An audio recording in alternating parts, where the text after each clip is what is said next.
আমি ছোট মানুষ, ছোট একটি পরিবার থেকে আপনাদের সামনে এসে হাজির হয়েছি। আমার পারিবারিক শিক্ষা হচ্ছে শুধু মানুষ নয়, আল্লাহর সমস্ত সৃষ্টিকে সম্মান করো।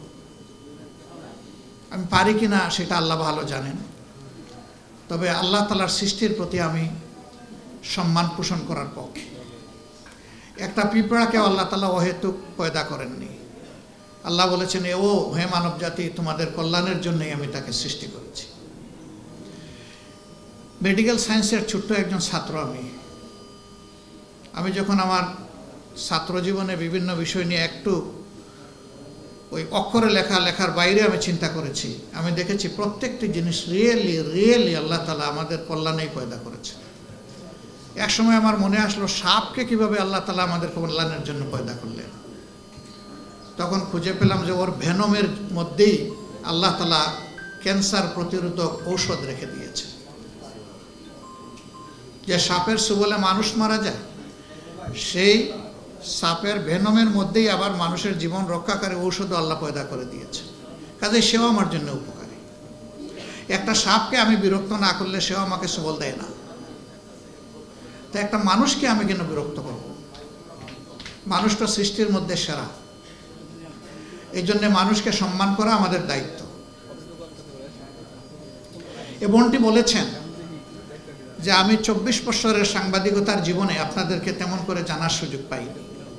আমরা এই জন্য দুঃখিত। আমরা কাউকে দায় দিচ্ছি না, আমরা পারিনি আপনাদের সামনে আসতে। আমরা রাজনীতিবাদ যখন স্পিকার স্ট্যান্ডটা পাই, তখন আমাদের বক্তব্যের 3 ভাগের 2 ভাগ থাকে অন্যকে দোষারোপ এবং গালিগালাজ করা। আমি এটা থেকে আল্লাহর কাছে আশ্রয় চাই। আমার কি আছে আমি সেইটা নিয়ে হাজির হই, সেটাই ভালো। অন্যের মন্দ চর্চা আমার প্রয়োজন নাই, প্লিজ এখানে রেখে দেন। অন্যের মন্দ চর্চাটা আমার প্রয়োজন নেই, ওটা জনগণ দেখবে। সমাজের 2টা স্তম্ভ হচ্ছে 4 ডাইমেনশন, চতুর্দিক থেকে দেখে। একটি হচ্ছে সাংবাদিক চক্ষু, আর একটা রাজনীতিবিদদের অন্তর্দৃষ্টি। এছাড়া সমাজের যতগুলা শ্রেণী পেশা আছে, তাদের জগৎটা হচ্ছে তাদের ওই নির্দিষ্ট পেশার উপরে ফোকাস করে।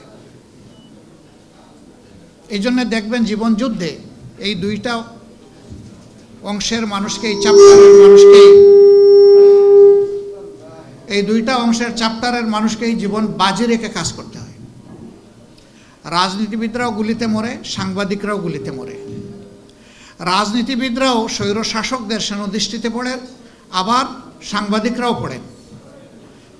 গত 15 বছর কি হয়েছে আমি ভালো মন্দ কিছুই বলবো না, আপনারা সবাই জাতির বিবেক আপনারা ভালো জানেন। আমি ব্যক্তিগতভাবে বিশ্বাস করি যে ব্যক্তি কিংবা জাতি পিছন নিয়ে কামড়াকামড়ি করে সে পিছনে পড়ে থাকবে। আর যারা চায় যে আমরা এগিয়ে যাই, তাদেরকে ফরওয়ার্ড লুক করতে হবে, সামনে দেখতে হবে। এই জন্য আসুন পচা পিছনটাকে পিছনে ফেলে দেই, এইটা নিয়ে আর চর্চা না করি। এখন জাতি হিসাবে ঐক্যবদ্ধভাবে সামনে কিভাবে আমরা আগাবো, আমরা সেই রোডম্যাপ তৈরি করি সবাই মিলে। এখানে জাতির সকল স্তম্ভের হাতগুলোকে জাতীয় স্বার্থে এক জায়গায় আসতেই হবে। এই জায়গায় কোনো বিভাজন চলবে না। একটা জাতি যখন ঐক্যবদ্ধ থাকে, গোটা বিশ্ব তাদেরকে সম্মান করতে বাধ্য হয়। আর জাতিটা যখন বিভক্ত হয়ে পড়ে, তখন তাদের মাথার উপর সবাই মাতব্বরি করে, এবং এতে ওই জাতির শুধু ক্ষতির পরিমাণ বাড়ে, এ জাতি লাভবান হয় না।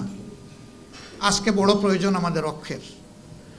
আমরা অতীতে যদি বিভক্ত হয়েই থাকি দল ধর্মের ভিত্তিতে, ট্রাইবস এবং বিভিন্ন কাস্টের ভিত্তিতে, আমি বলবো যে এগুলো আমরা ভুলে যাই। আমরা বলতে চাচ্ছি, আমাদের এই প্রিয় দেশে যারাই জন্মগ্রহণ করবে, তিনি যে ধর্মেরই হন, যে দলই সমর্থন করুন কিংবা নির্দলীয় হন, তিনি এর দেশের একজন গর্বিত মর্যাদাবান নাগরিক। এবং সকল নাগরিককে তার অধিকার সংবিধান এবং রাষ্ট্র যা দিয়েছে, করুণা হিসেবে নয়, তার অধিকার হিসেবে তাকে দিতে হবে। এই অধিকার প্রাপ্তির জন্য যোদ্ধা হচ্ছে রাজনীতিবিদরা, যোদ্ধা হচ্ছে কলম যোদ্ধা এবং বাক যোদ্ধারা। এই আপনারা আর আমরা মিলেই কিন্তু সমাজটাকে আমরা রাইট ডিরেকশনে নিব, এটা আমাদের দায়িত্ব। অনেকে অতীতে বিভিন্ন আন্দোলনের ব্যর্থতায় বলতো জনগণ নামে না কেন, জনগণ নামবে কেন?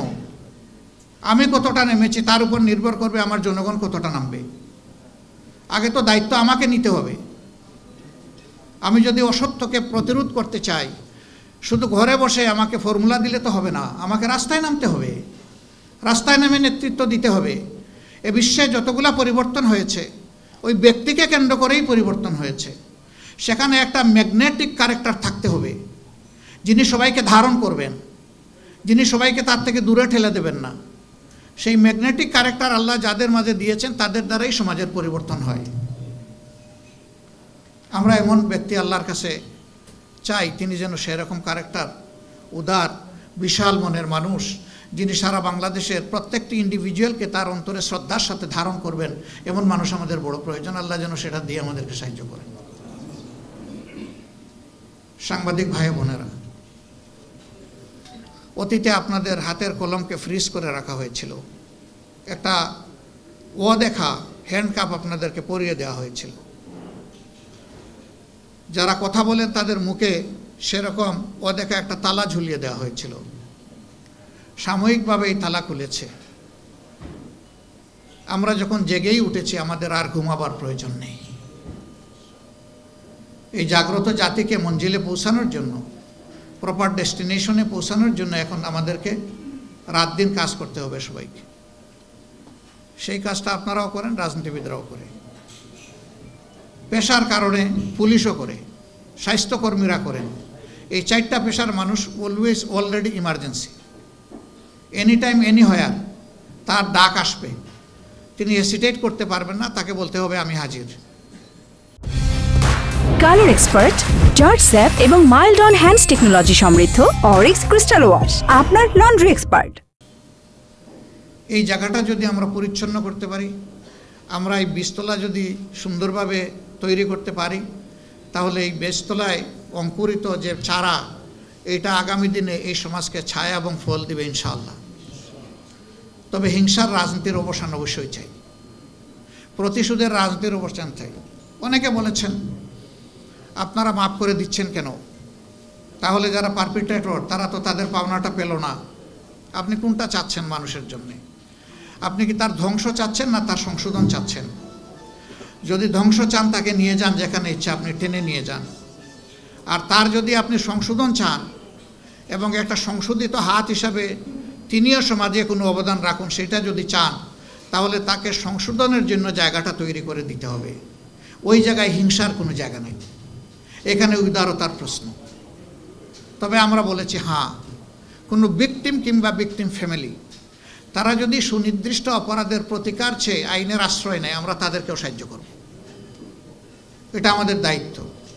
কিন্তু দল হিসাবে আমাদের উপরে যা করা হয়েছে, এই জুলুম শব্দ বলতেও আমার কষ্ট লাগে, যা করা হয়েছে আমরা আল্লাহর রাস্তায় তা ক্ষমা করে দিলাম। দল হিসাবে আমরা কোনো প্রতিশোধ নেব না। তবে এটা আশা করব যারাই রাজনীতি করবেন তাদের জন্য আল্লাহ একটা রাজকীয় মন দেন, তারা যেন জটিল এবং সংকীর্ণ মনা না হন, তারা যেন এক ছোখা না হন, তারা যেন তুষামোদকারীদের পাল্লায় পড়ে জনগণকে ভুলে না যান, তারা যেন জনগণের খাদেম হন, তারা যেন জনগণের মালিক না হন। এই মানসিকতা নিয়ে যেন রাজনীতিতে সবাই আগায় আসে। আদর্শ ডেমোক্রেসির বিউটি হচ্ছে যার যার আদর্শ মেলে ধরবে, জনগণ এখান থেকে চুজ অ্যান্ড পিক করবে, পছন্দ করবে, গ্রহণ করবে। কারো উপর কোনো কিছু চাপিয়ে দেওয়া যাবে না। ওরে নির্মূল করো, ওরে ধ্বংস করো, ওরে মাটির নিচে পাতালপুরিতে পাঠিয়ে দাও, এগুলা রাজনীতির ভাষা নয় এবং এগুলো রাজনীতি নয়, এগুলো নোংরামি রাজনীতির নামে। এগুলো বন্ধ হওয়া উচিত। তবে যদি সুনির্দিষ্ট বড় কোনো অভিযোগের কারণে কোনো দল, সংস্থা, সংগঠনের কোনো কিছু পাওনা হয়, সেটাও সে পাবে, কিন্তু সেটা আইন হাতে তুলে নয়, এটা আইনি প্রক্রিয়ার মাধ্যমে হতে হবে। আবার আইন সেটা মতলবী আইন হলে চলবে না, এটা অবশ্যই ট্রান্সপারেন্ট এবং ফেয়ার স্ট্যান্ডার্ডের উপর এটা হতে হবে। তাহলে জাস্টিস সেখানে এস্টাবলিশ হবে, ন্যায় বিচার যেখানে থাকে সমাজ সেখানে গর্বিত সমাজ হয়। আমরা ন্যায় বিচার ভিত্তিক একটা গর্বিত সমাজ গড়তে চাই। এক ভাই বলেছেন, সম্ভবত কি বাড়ি নামটা ওনার, হ্যাঁ, ও বাসির জামাত, উনি বলেছেন যে উনি খুব আনন্দিত যে জামাতের আমির এবং মহানগরী উত্তরের আমির দুইজনই বৃহত্তর সিলেটের মানুষ। আমার পরিচয় ভাই ভিন্ন। আমাকে লোকেরা জিজ্ঞাসা করে আপনার ঠিকানা কি, আমি বলি সাধারণ পরিবহন সমগ্র বাংলাদেশ। আমি যদি এই সংগঠনের প্রধান হয়ে থাকি তাহলে আমার নির্দিষ্ট ঠিকানা নাই, আমার সারা বাংলাদেশই আমার ঠিকানা। আমি যদি বাংলাদেশকে সেইভাবে না নেই তাইলে আমি ইনসাফ করতে পারবো না, আমার দলের উপরে পারবো না, আমি দেশবাসীর উপরেও পারবো না। আমি এই ঠিকানায় থাকতে চাই, এটাই আমার জন্য কমফোর্টেবল। আপনারা দোয়া করবেন। তা আজকে অনেক কথা হয়তো বা বলবো না, আমি শুধু অন্তর থেকে ধন্যবাদ জানাবো যে আপনারা আমাদেরকে ভালোবেসে আমাদের দুটি কথা শোনার জন্যে আপনারা এসেছেন এখানে। আমি আপনাদের কাছে কৃতজ্ঞ, আমার দল কৃতজ্ঞ। আর আমি এসেছি মূলত আপনাদের কথা শোনার জন্য। যা আমি শুনেছি এখান থেকে আমি যেন শিক্ষা নিতে পারি। আমার এই বোনটি বলেছেন যে একটু আপনাদেরকে মেলে ধরুন, আপনারা কি চান, এই জাতিকে কোন ডেস্টিনেশনে আপনারা পৌঁছাতে চান।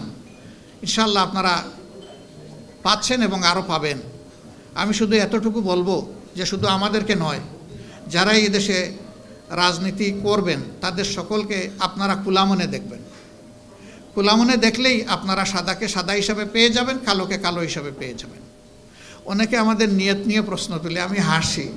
নিয়ত তো অন্তরের ব্যাপারও দেখে কেমনে, সে তো আমার পারফরমেন্স দেখবে, আমার পারফরমেন্স দেখে আমাকে সে বিচার করুক। আমরা বাংলায় একটা প্রবাদ জানি, বৃক্ষ তোমার পরিচয় কি, বৃক্ষ জবাব দিচ্ছে ফলে আমার পরিচয়। তো ফলটা আমি দেখব, সে যেই হোক, যে দল হোক, ব্যক্তি হোক, নির্দলীয় হোক, হুয়েভার মেবি, আমি তাকে সেইভাবেই তার ফল দিয়ে, কাজের ফলাফল দিয়ে বিবেচনা করব। তা আপনারা আমাদের অন্তর সুন্দর হোক আল্লাহর কাছে দোয়া করবেন, আর কাজ ভালো হোক এই জন্য আমাদেরকে সমর্থন দিবেন।